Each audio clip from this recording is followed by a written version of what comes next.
ఆది సంభూతుడైన వాడా, నీకు నిండు వందనాలు. ఈ రాత్రి సమయంలో మీరు అర్చిస్తూ ఉంటున్నారు, అందుకే మీకు స్తోత్రాలు.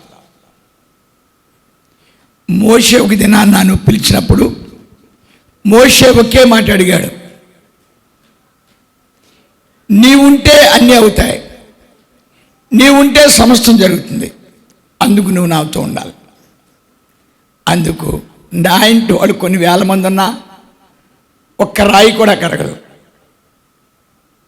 నీవుంటే రాళ్ళు పగులుతాయి, ఆత్మలో ఆనందంతో నాట్యం చేస్తాయి. మరి నీవుంటే పునరుద్ధాన శక్తిని పొందుతారు. కనుక నువ్వు మాట్లాడు, మమ్మల్ని బ్రతికించు. అయినా నువ్వే చెప్పావు, నా పిల్లలు ఎందుకున్నారంటే నన్ను స్తుతించడానికి అన్నావు, నా పిల్లలు ఎందుకున్నారంటే నన్ను ఆరాధించడానికి అన్నావు. కనుక నీ పిల్లలుగా మేము ఆరాధించాలంటే మా ఆత్మజ్యోతులు వెలిగించబడి ఉండాలి.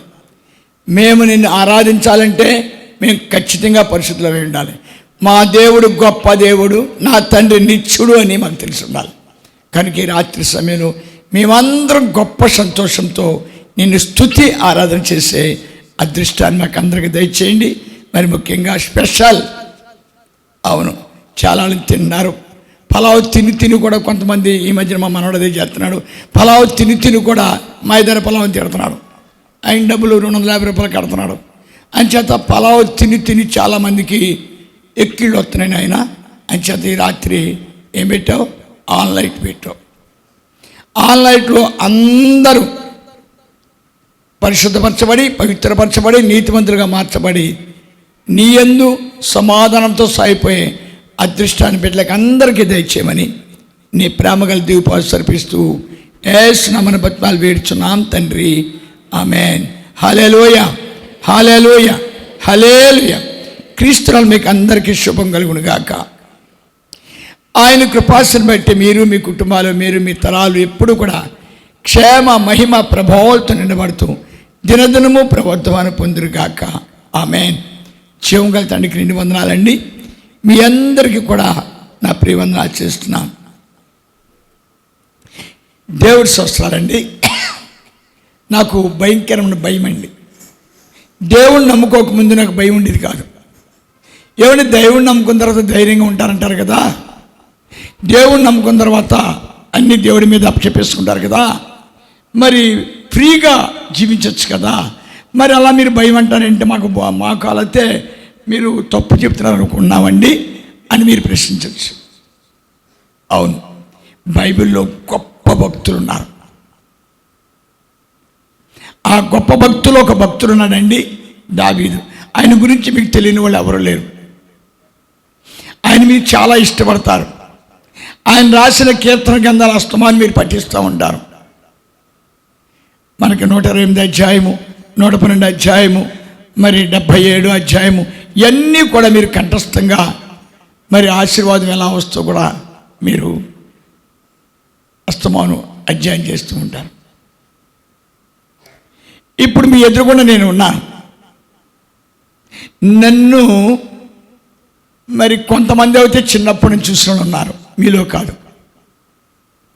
తర్వాత నేను దైవజనుడిగా వచ్చాను.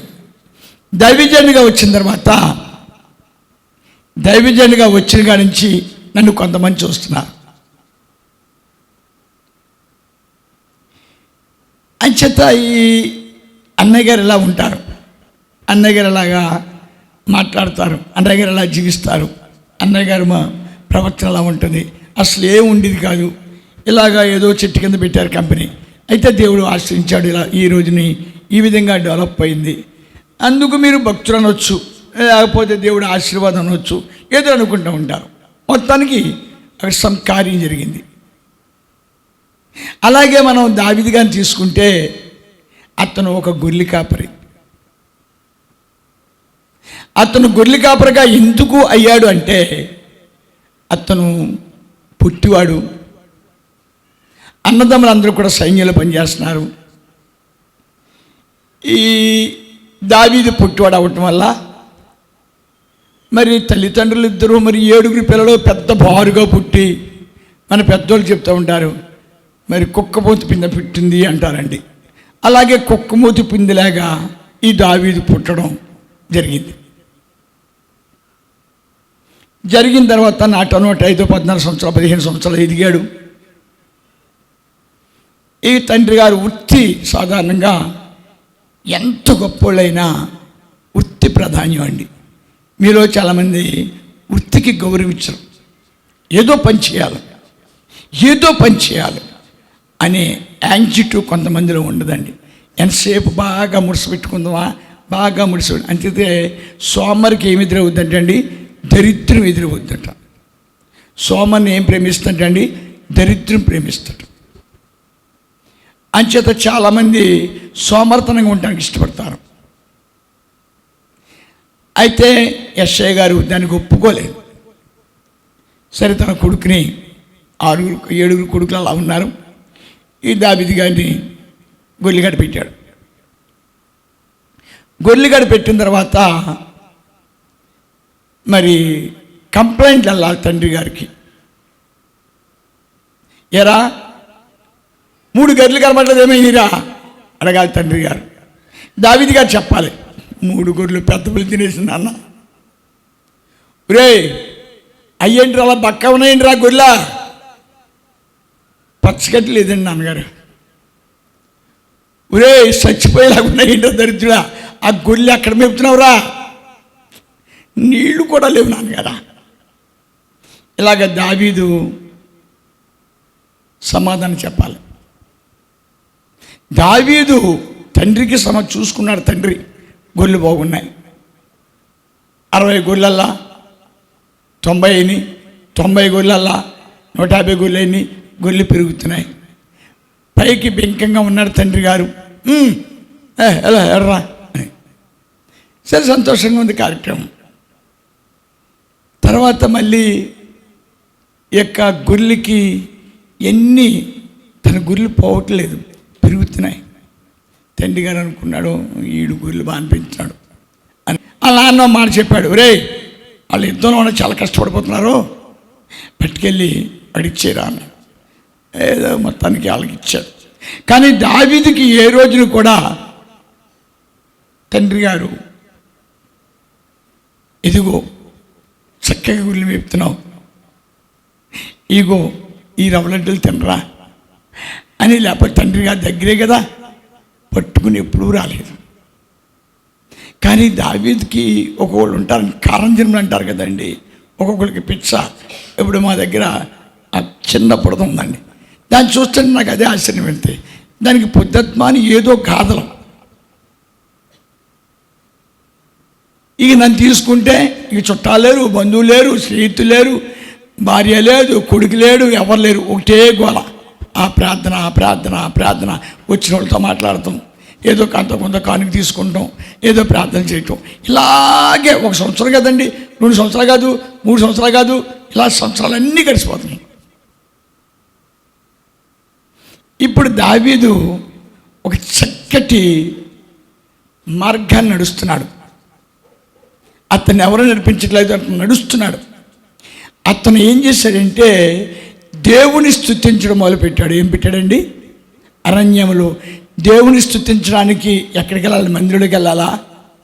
ఎక్కడ స్తుతించవచ్చు? ఎక్కడండి? ఇప్పుడు మీరు వంట చేసుకున్నారనుకోండి, గొప్ప దేవుడనే, గొప్ప దేవుడనే, అలా ఎవరు పాడారండి? మీరు అంటే చెప్పేస్తారు అబ్రాహ్మ గారని. నేను అంటానండి భక్సింగర్ గారు పాడారు అంటానండి. భక్సింగర్ గారికి ఏం చేత కదంటండి, వంటలకాడ పెట్టారండి పాపం కుర్రండి. వంటలకాడ పెడితే కళ్ళు మూసుకుని యేసు నామములో ఉప్పు, యేసు నామములో కారం, యేసు నామములో మసాలా, యేసు నామములో నూనె అనేసి చూడండి పెద్ద ఆయన. ఎంత బాగా నేర్చుకున్నాడండి పెద్ద ఆయన. సరే, ఆ కూర తినేవాళ్ళు అనేవారంట, ఇప్పటికీ మేము మా ఆవులు ఎప్పుడు ఇంత మధురమైన ఆహారం పెట్టలేదు. వాళ్ళందరూ పెద్ద పెద్ద డాక్టర్స్, ఇంజనీర్స్. ఎవరు ఉండారండి వంట? అమ్మా, వంట ఎవరు ఉండారు? కూర ఎవరు ఉండారు? సరే, ఈయనకు చూపించారు. ఎవరండి? భక్సింగర్ గారిని చూపించారు. భక్సింగర్ గారిని చూపిస్తే ఆయన అడిగారు భక్సింగర్ గారిని, అయ్యా ఈ కూరలు ఎక్కడ ఉండడం నేర్చుకున్నావయ్యా? నవ్వాడైనా. అలా నవ్వుతున్నా, అసలు ఎక్కడ నేర్చుకున్నావు? యేసయ్య గారు నేర్పారండి నాకు. ఎవరు నేర్పారమ్మా? ఎవరు నేర్పారమ్మా? యేసయ్య గారు నేర్పారు. హల్లెలూయా. ఎవరు నేర్పారమ్మా? యేసయ్య గారు నేర్పారు. ఏం చేయడము? కూరలను నేర్పాడండి ఆయన భక్సింగర్ గారికి. దావీదుకి ఏమి నేర్పాడంట? గుళ్ళికాయటం నేర్పాడట. అందుకు దావీదు అంటాడు, నా గుళ్ళు కాసేవాడివి. అందుకే 23వ అధ్యాయం రావాలి బిడ్డ. యెహోవా నా కాపరి, నాకు లేమి కలుగదు. ఇది గమ్మత్తు. ఈయన దగ్గర ఉన్న గమ్మత్తు. ఏమన్నాడండి? నాకు ఆయన ఉన్నాడు. ఎవరున్నారు చెప్పాలి. నీకెవరున్నాయి? చేపల చెరువో, రైలు చెరువో, లేకపోతే మీ ఆయన ఎక్కడన్నా ఉద్యోగం, ఇలాంటివి ఏవో ఉంటాయి మీకు. నాకు మళ్ళీ లేకపోతే సేవో ఏదో ఉంటుంది. కానీ దావీదు చెప్తున్నాడు, నాకు ఒకడు ఉన్నాడు. ఆయన పేరెవర్రా? దేవుడు. ఆయన ఎట్లా తెలుసా? నా గొర్రెలు కాపలా కాస్తున్నాడు, నా గొర్రెలు మేపుతున్నాడు, నా గొర్రెలకి మంచి నీళ్ళు పెడుతున్నాడు. ఇలాగా మురిసిపోతున్నాడు పెద్ద ఆయన. అలా మురిసిపోతా ఆయన ఎవరు చూశారంటండి? సమూయేలు గారితో చెప్పాడు, నేను ఒక నీతిమంతుని చూశాను. తప్పలు కొట్టండి. సమూయేలు గారు ఏం చెప్పాడండి? ప్రభు వారు దేవుడు ఏం చెప్పాడండి? నేను ఒక నీతిమంతుని చూశాను. సమూయేలు గారు అడిగారు, ఎవరండి నీతిమంతుడు?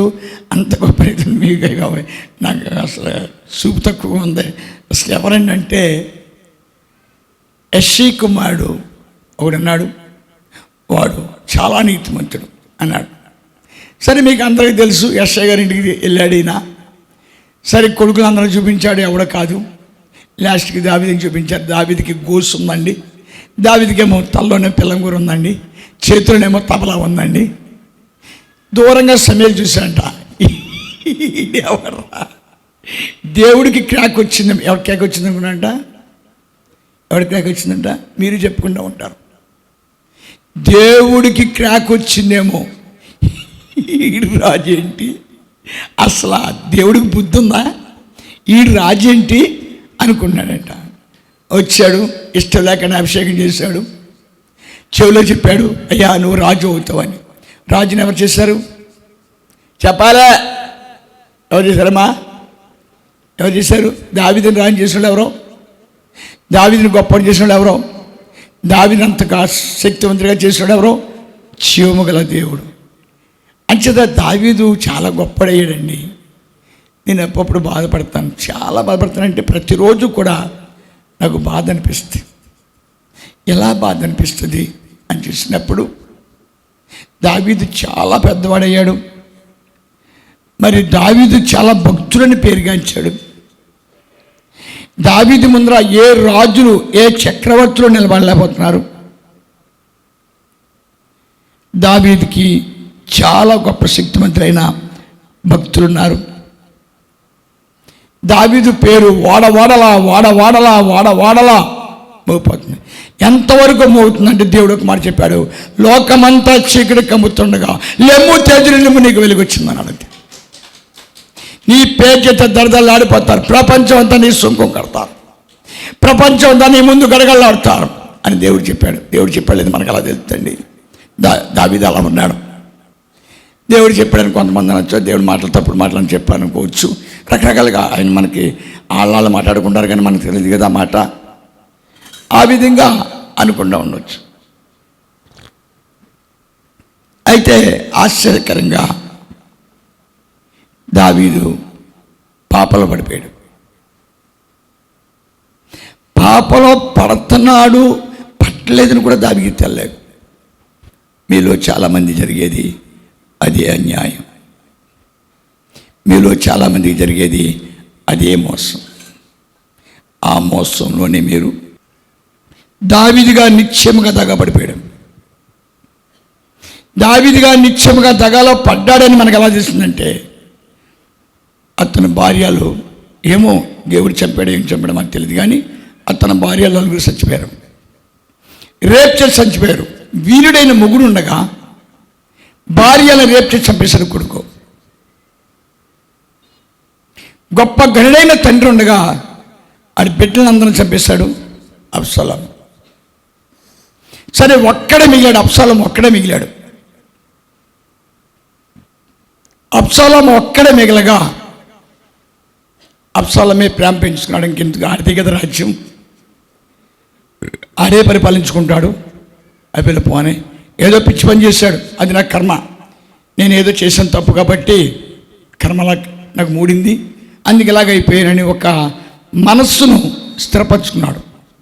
ఈ రాజ్యం అబ్షాలోమే పరిపాలించాలి. సరే, నిన్న మనం చూసాము, వాడు మస్తిక వృక్షానికి ఎలాడాడు, చచ్చిపోయాడు.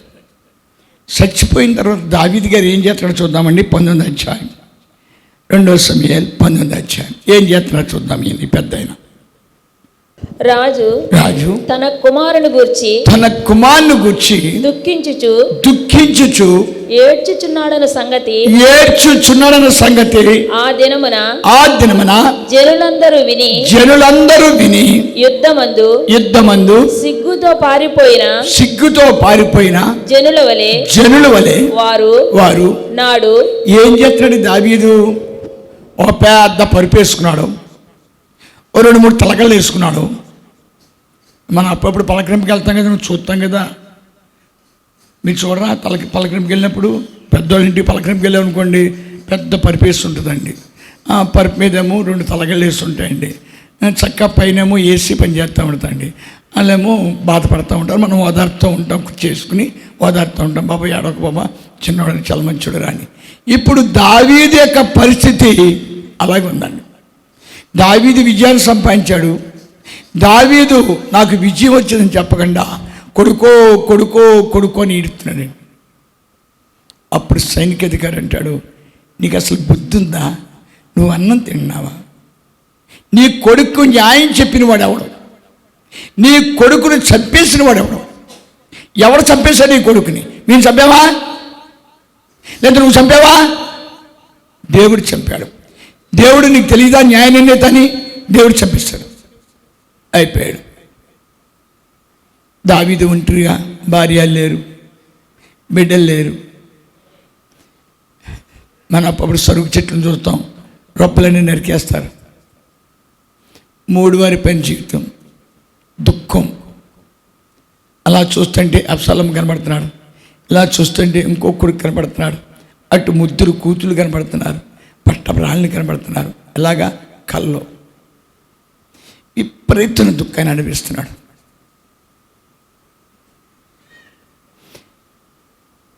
దావీదుని ఒక పెద్ద ఆయన అంటాడు, ఎంతకాలం అలా కన్నీరు కరుస్తాం, ఎంతకాలం అలాగా ఆ జీవితం 3 వారి పని జీవితం కోసం ఏడుతావు. ఆ భగవంతుని దగ్గరికి వెళ్ళి చెప్పయ్యా, నేను చేసిన పాపానికి నా పిల్లలు చనిపోయారయ్యా, నేను చేసిన పాపానికి నా భార్య చనిపోయారయ్యా, నేను ఘోరమైన పాపినని దేవుడి దగ్గర చెప్పు. మన దేవుడు ఎవరండి? చెప్పాలి, ప్రార్థన వినే దేవుడు, మాట వినే దేవుడు. ఆయనతో చెప్పుకోవయ్యా. ఎందుకు అలా ఏడుస్తూ కూర్చుంటావు? ఎందుకు ఆ పీట మీద కూర్చున్నావు? ఎంతకాలం ఓదార్చుకుంటాం? ఎంతకాలం చచ్చిపోయిన కొడుకులు వస్తారా? చచ్చిపోయిన భార్యలు వస్తారా? ఎందుకయ్యా నీ బుద్ధిమాల పని? వెళ్ళి దేవుడి దగ్గర చెప్పయ్యా. ఎందుకు నీ భార్యలు పోయారు? పాపం వల్ల. ఎందుకు నీ కొడుకులు పోయారు? పాపం వల్ల. ఎందుకు నీకు అనారోగ్యం వచ్చింది? పాపం వల్ల. అందుకు డైరెక్ట్గా దేవుడి దగ్గరికి చెప్పు, నేను పాపం చేశాను అని మనసారా విరిగిన మనసుతో ఆయన చెప్పు. దావీదు కీర్తన 32 కూడా తన అతిక్రమములకు పరిహారముందిన వాడు, తన పాపములకు ప్రాయశ్చిత్తం పొందినవాడు ధన్యుడు. అక్కడ ఖచ్చితంగా చెప్తున్నాడు, నీవు ప్రార్థన చేయగా, నీవు దేవుడి దగ్గరికి వెళ్ళి అపరాధాలు ఒప్పుకోగా నీకు ఒక మేలు జరుగుతట, నీ అపరాధాలు క్షమించబడతాయి. యాకోబు గురించి మీరు చాలా బాగా చెప్పుకుంటారు. యాకోబు చేయవలసినవి అన్నీ చేశాడు, ఘనకార్యాలు, అన్ని ఘనకార్యాలు. మాంగారిని మోసం చేశాడు, బామర్దులు మోసం చేశాడు, అన్నగారిని మోసం చేశాడు, తండ్రిని మోసం చేశాడు, భార్యలు మోసం చేశాడు, అన్ని విద్యలు లాస్ట్ ఒక చోటకి చేరాడు, బెత్షెబా గుడి దగ్గర చేరాడు. ఏం చేస్తున్నాడు? అతను ఆత్మహత్య చేసుకోబోతున్నాడు. ఆత్మహత్య చేసుకుని అనేక మంది సత్తారు. అప్పుడే దేవుడు వచ్చాడు. దేవుడు వచ్చలేదు మనకు తెలియదు, కానీ అంటే మరి మనకు తెలియదు కదా దేవుడు వచ్చలేదను. కానీ ఆ దావీదు ఆ సమయంలో మందికి ఎందుకు మారాడో, ఎందుకు అతను భక్తుడుగా మారాడో చూడమ్మా సార్. కీర్తన సరి రోమియో 11:28 అనుకున్నాను చూడు. విమోచకుడు సియోనులో నుండి వచ్చి యాకోబులో నుండి భక్తిహీనతను సుమారుగా 42 సంవత్సరాలు దరిద్రుడిగా జీవించాడు. 42 సంవత్సరాలు ఎదవగా జీవించాడు. ఇప్పుడు ఎప్పుడైతే దావీదులోంచి ఏం తీసండి? భక్తి ఏం తీసాడు. ఎవరు తీశారంట? దేవుడు తీశాడు. సరే, యాకోబులోంచి ఎప్పుడైతే భక్తి అంతా తీసేశాడో, యాకోబు ఎప్పుడైతే పశ్చాత్తాపంతో ప్రార్థన చేయడం ప్రారంభించాడు, నేను పాపం చేశాను, నేను మోసం చేశాను, నేను మోసకరంగా జీవించాను, అందుకు ప్రార్థించింది ఈ పాపాల శిలువని ప్రార్థన చేయడం ప్రారంభించాడు. ఎప్పుడో కొన్ని సంవత్సరాల కిందట మరణించాడని తెలుసుకున్నాడు. ఎవరండి? యేసు. ఇప్పుడు చనిపోయిన తన కొడుకు రాజ్యానికి రాజుగా ఉన్నాడు. బానిసలుగా మారిపోయిన తన కొడుకులు రాజకుమారులుగా మారారు. అయ్యా కుక్క మంచంలో పడుకున్న యాకోబు ప్రవక్తగా మారాడు. అందుకే మన జీవితంలో అపరాధం చేయకుండా ఉండం, కానీ అపరాధాలు చేసిన మనము లేక ఎందుకు ఏమో దేవుడు ఎలా చేస్తున్నామని తెలియదు. నాకు ఈ కర్మ. దేవుడి బిడ్డలు ఆశ్చర్యకరంగా ఉండాలి, దేవుడి బిడ్డలు సంతోషంగా ఉండాలి, దేవుడి బిడ్డలు అన్ని విధాల గనులుగా ఉండాలి, దేవుడి బిడ్డలకు ఒక శోధన, దేవుడి బిడ్డలకు ఒక రోగం, దేవుడి బిడ్డలకు ఒక దరిద్రం, దేవుడి బిడ్డలకు ఒక కుటుంబ నాశనం వచ్చినప్పుడు నేను పాపం చేశాను, ఈ పాపం చేసిన దేవుడి దగ్గరికి వెళ్ళినప్పుడు ఏం చేస్తాడని నీ పాపాన్ని తీసేస్తాడు. తీసి అదే స్థలంలో నేనేం చేస్తానండి? పరిశుద్ధుడిగా మారుస్తాడు. ఎప్పుడైతే నువ్వు పరిశుద్ధుడిగా మారుతావో నీకు తిరిగి ఆశీర్వాదం ప్రారంభమైపోతాడు. అంచేత దావీదు చెప్తున్నాడు, ఆయన అక్కడికి వెళ్ళి ప్రార్థన చేసినప్పుడు దేవుడు అతని అపరాధములను అతను భరించి తిరిగి అతనికి, మరి మీకు అందరికీ తెలుసు, బెత్షెబా ఉంపుడుగత్తె భార్యగా మారింది. ఆవిడకు ఒక కుమారుడు పుట్టాడు. ఆడు ఇటువంటి కుమారుడు. చూద్దాం 2వ దినవృత్తాంతాలు 1:7. ఆ రాత్రి యందు దేవుడు సొలొమోనుకు ప్రత్యక్షమై నేను నీకు ఏమి ఇయ్యగోరుదువో అని నన్ను అడగమని దానిని అడగమని సెలవీయగా సొలొమోను దేవునితో ఎలాగు మనవి చేసెను, నీవు నా తండ్రి అయిన దావీదు ఎడల బహుగా కృప చూపించి అతని స్థలమందు నన్ను రాజుగా నియమించి ఉన్నావు గనుక దేవా యెహోవా నీవు నా తండ్రి అయిన దావీదునకు చేసిన వాగ్దానములను స్థిరపరచుము. నేల ధూళి అంత విస్తారమైన జనుల మీద నీవు నన్ను రాజుగా నియమించి ఉన్నావు. ఈ నీ గొప్ప జనమునకు న్యాయము తీర్చ శక్తి గలవాడెవడు? నేను ఈ జనుల మధ్య నుండి కార్యములను చక్కబెట్టునట్లు తగిన జ్ఞానమును తెలివిని నాకు దయచేయము. ఎంత గొప్ప ఆశ్చర్యం అండి, ఎంత గొప్ప దీవెన. ఇప్పుడు దావీదు అన్ని సమస్యపోయినాయి, అన్ని పోయి నిరీక్షణ లేని జీవితంలోకి వెళ్ళిపోయాడు. అటువంటి జీవితంలోకి వెళ్ళిపోయిన దావీదు తిరిగి పునరుద్ధానంలోకి వచ్చాడు. ఎవరికి ఇవనంత గొప్ప కుమారుని ఇచ్చాడు. అతనే యెరూషలేము దేవాలయం కట్టాడు.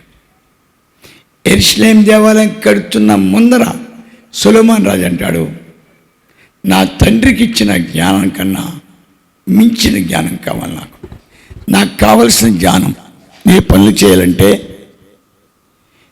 ఈ లోకంలో నేను ఆశ్రితకరంగా ఉండాలంటే, ఈ లోకంలో నేను దీవెనకరంగా ఉండాలంటే నీ జ్ఞానం కావాలి.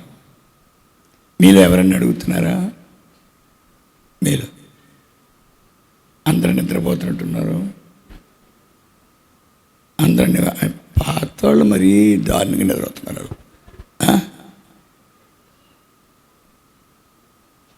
చేత మన జీవితంలో దావీదు చెప్తున్నాడు, నన్ను ఎంచుకున్నాడు. ఎప్పుడు ఫస్ట్ ఎంచుకున్నాడు, పాడైపోయాడు. అందరూ చెప్పుకున్నారు, భ్రష్టుడు భ్రష్టుడు భ్రష్టుడు, పనికిరాని వాడు అని చెప్పుకున్నారు. కానీ తిరిగి దావీదు ఎప్పుడైతే వచ్చి అపరాధాలు ఒప్పుకున్నాడో అతను గొప్పవాడిగా మారాడు. ఈ యొక్క యాకోబు గురించి చెప్పుకున్నారు, పనికిమాలోడు పనికిమాలోడు పనికిమాలోడు, ఎనికి లేనివాడు, తుంట్రోడు అని అందరూ చెప్పుకున్నారు.